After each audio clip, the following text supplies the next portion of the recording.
Баршаңызға кайырлы күн достар. Бүгін сіздермен бір қамырдан екі түрлі печенье жасау жолын көрсетемін. Ол үшін видеоның соңына дейін қарап, каналыма тіркеліп қошын басып қойыңыздар. Печеньеларымыз өте жұмсақ, керемет болып шығады. Көріп тұрғандарыңызда өте жұмсақ, ауыздарыңызда еритін печеньелар. Ең алдымен ұнымызға бөлме температурасындағы сары майымызды қолымыздың көмегімен езіп аламыз, крошкалап. Одан кейін оның үстіне қаймақ саламыз. Мендегі үйдің қаймағы. Оны да жақсылап езіп аламыз, барлығын біріктіріп. Одан кейін үстіне бір жұмыртқамызды, одан кейін қопсытқышымызды салып, жақсылап қамыр елеп аламыз. Достар, қамырымызға қант қоспаймыз. Одан кейін барлық ингредиенттер бөлме температурасында тұру керек. Сонда қамырларымыз өте жұмсақ, керемет болып шығады.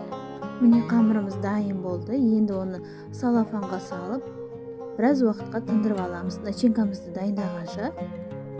Ал енді начинкамызға сүзбе керек, бір жұмыртқа керек, одан кейін кукурузный крахмал керек, одан кейін сахарная пудра керек. Барлығын жақсылап блендердің көмегімен езіп аламыз.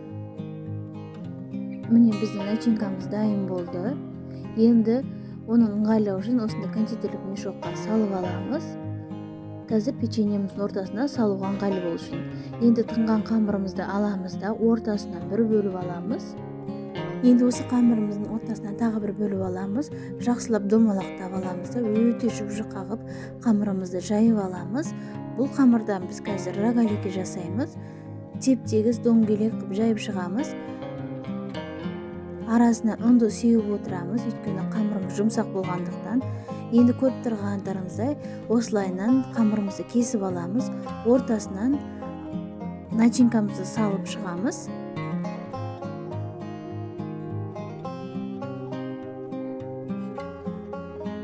Начинкаларымызды молондаумен салып шықтым, осылай екінші қайтара.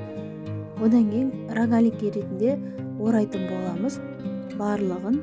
Начинкаларымыз ақ кетеді деп еш қорықпаңыздар, өйткені онда біз кукурузный крахмал қостық, ол начинкаларымызды шығармайды. Біркелкі болып ұстап тұру үшін соны қостық.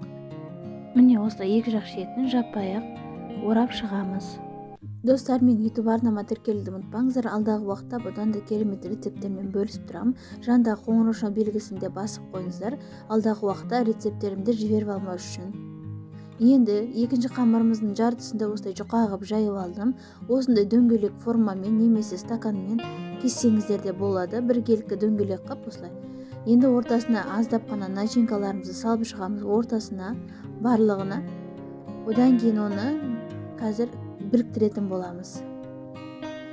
Міне бабочки сақылды қылып біріктіреміз. Ортасынан біріктіресіз, одан кейін осылайынан тағы біріктіреміз ортасына. Видеодағыдай оп-оңай қаттыға біріктіріңіздер, өйткені піскі уақытында ашылып кетпеу үшін. Міне тағы бір көрсетейін. Ортасына осылай біріктіресіз. Екі жақ шетін ортасына тағы осылай біріктіреміз. Қатты қысуды ұмытпаймыз, қазір ашылып кетпесі үшін. Міне барлық бабочкаларымызды осылайынан түйіп шығамыз. Қызып тұрған 180 градуста 20 минуттай пісіріп аламыз. Міне піскен печеньеларымызды енді сахарный пудраға аунатып аламыз. Біраз суыған кезінде аунатсаңыздар, барлығы күшті жабысып шығады. Міне барлық печеньеларымызды осылайынан рогаликтеріміздің бәрін сахарный пудраға аунатып аламыз. Міне піскен печеньеларымыз өте дәмді, жұп-жұмсақ. Міндетті түрде жасап көріңіздер, еш өкінбейсіздер. Сіздерге кеңесім печеньенің құрамын 2 еселетуге, көбейтуге кеңес беремін. Өйткені бұл печеньелар бір шайдан қалмай қалатын печеньелар, өте дәмді, керемет болып шығады.